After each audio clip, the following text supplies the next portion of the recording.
In the middle of the Irish Sea is the remote and breathtaking Isle of Man.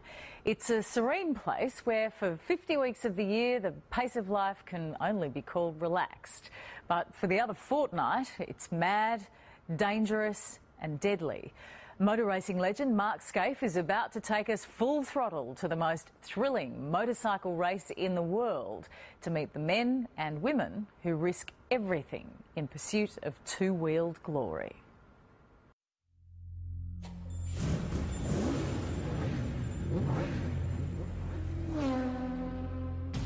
It is absolutely just beyond your wildest dreams to think that you could come here and race a motorcycle.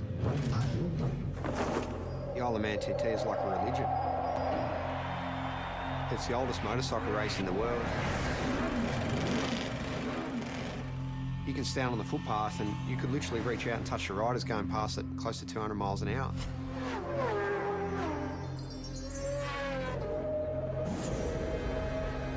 The houses are passing you so quick, sometimes it feels like you're inside a video game.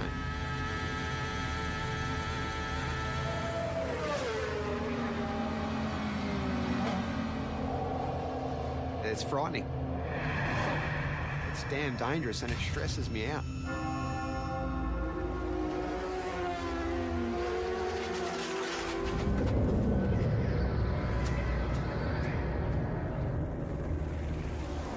Unless I'm very much mistaken, Mark, this is the greatest motorsport event in the world.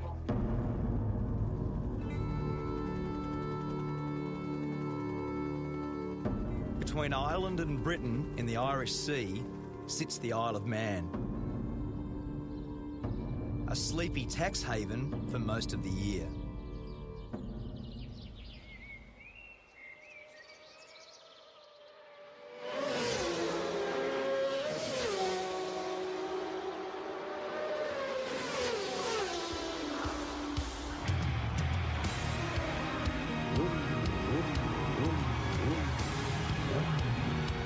I've come here to witness the most dangerous road race on Earth. It's about 200 kilometres an hour, straight at the front here, absolute lunacy. I want to find out what drives these riders to test themselves and their machines in a brutal event called the TT, the Tourist Trophy. There's a lot to get right and a lot that can go wrong, so it is part sprint race, part endurance race, and it's a time trial, so it's so unique. Peter Brock used to say that great racetracks have got consequences. The Isle of Man TT is the ultimate road course. It's the fastest, wildest and most dangerous racetrack I've ever seen. And for the riders that compete here, there is absolutely no room for error.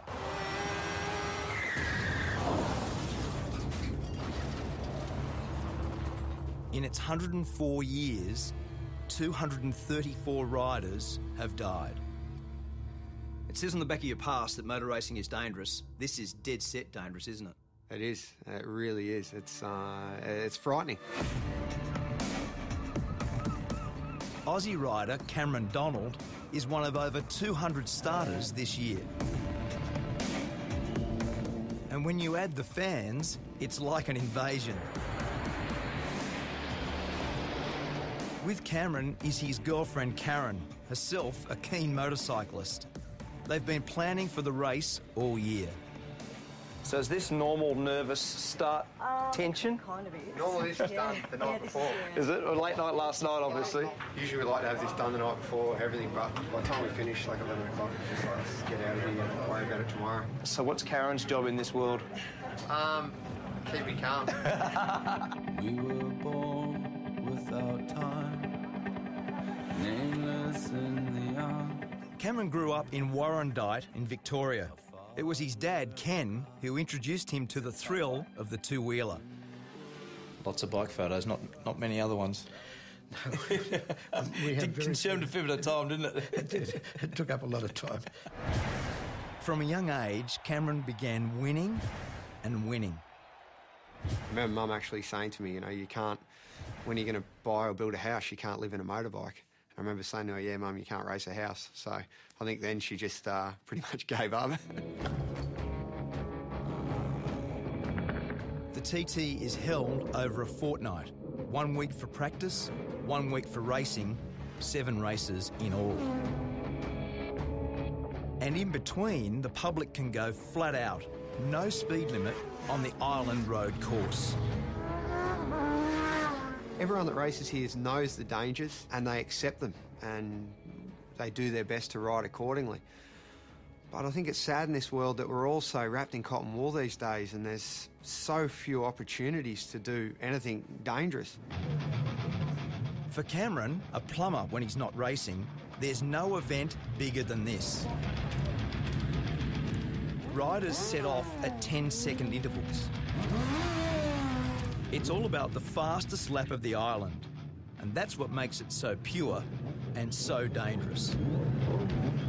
You sit on the start line, you're looking down that first hill, and because it's not a mass start, you're sitting there getting waved off one at a time. The pressure on you, everyone's looking at you, and it's a rush I've never had out of any other race.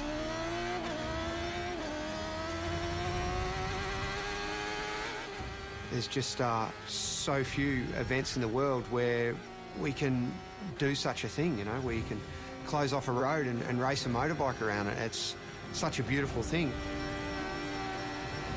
61 kilometres of public roads. Over 200 corners to be negotiated. Top speed, 330 kilometres an hour. This isn't a track. This is a country road. Like, let's not get this wrong. And it's fast. My friend and 5-times world champion Mick Doohan has come here for the first time. Sort of madness, He's not racing, but on the parade lap, he got a taste of what it's like. First reaction. As soon as you saw the place, looked around, what was your first reaction? Yeah, I didn't need to come here to have that reaction. It's just, as I say, it really, it is absolutely just beyond your wildest dreams to think that you could come here and race a motorcycle. The race has always had its critics, but from the start, its danger was its attraction. Back then, racing was banned in England, and the island was the only place where there were no speed limits. The TT was born. The voice of motorsport, Murray Walker. You've got a great history here, haven't you? You've been how many years? First of all, let me say it's great to see a great Australian at a great race. Thanks. To answer your question, Mark, I first came here in 1925. I was born in 1923. My father won here. I don't know how many times I've been here. Many, many, many times. In his 88 years, Murray Walker has seen some very good riders. And impressing him this year is our Aussie rider, Cameron.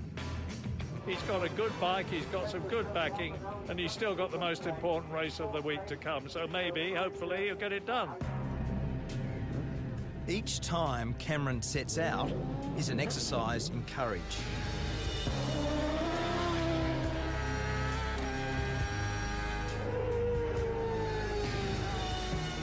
Each lap is an anxious one for Karen, who gets radio updates on his progress. I see the worry in her face before I head out for a race, and sometimes I feel a little bit guilty for putting people close to me through that stress. In the week I was there, 7 people lost their lives. 3 riders and 4 members of the public. ACU Events Limited regret to announce the death of Derek Bryan. I've lost a couple of friends in my years racing at the Isle of Man, and I do think of them in the corners that they've fallen in, and where Dobbsy crashed is one of the most intense corners on the track. Dobbsy, Paul Dobbs, died in the TT last year. He lost his life to the sport that he loves, so. Just one of them, mate. Paul was buried on the island, leaving behind his wife and 2 daughters. So what did you love about him? God, everything. Racing. Bridget is Paul's wife. A year on, she's brought the girls back to remember their dad at the race he loved. You know it's risky, of course you do. I mean, you know, everyone loves those photos of riders' heads this far from a stone wall. You know, obviously, the reason you love those photos is you think, oh my God, it's so close, you know? That's, it's, you know, other people have said that you only really know that you're alive when you're almost not. Some are just plain lucky to survive, like Connor Cummins. I can actually see, you know, where it's all gone wrong. I've disappeared over the side, and the way I look at it, that's where, you know, the injuries started to happen, and it's sort of, it does get to you a little bit. We'll just get on with life. The world ain't gonna stop for me. Has your opinion of the TT changed based on what's happened? No? No. Do you think it should be banned? You can't possibly ban it. I mean, I don't know if you could ban it if you tried. It's like a monster, you know. It's bigger than the rest of us. Riders don't come here for the prize money. There's hardly any. The TT is simply about the glory of being the fastest. And for Cameron, it was a glorious week. In his chosen race, the Superbikes, he was just pipped for first, but second still felt pretty good.